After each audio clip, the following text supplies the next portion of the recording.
يا نفس إن لم تظفري لا تجزعي.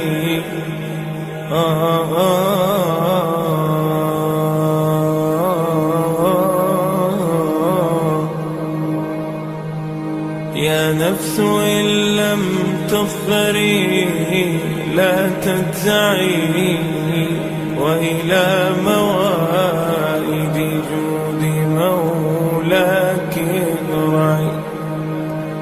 يا نفس إن لم تظفري لا تجزعي، وإلى موائد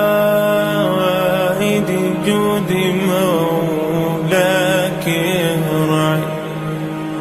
وإذا تأخر مطلب فلا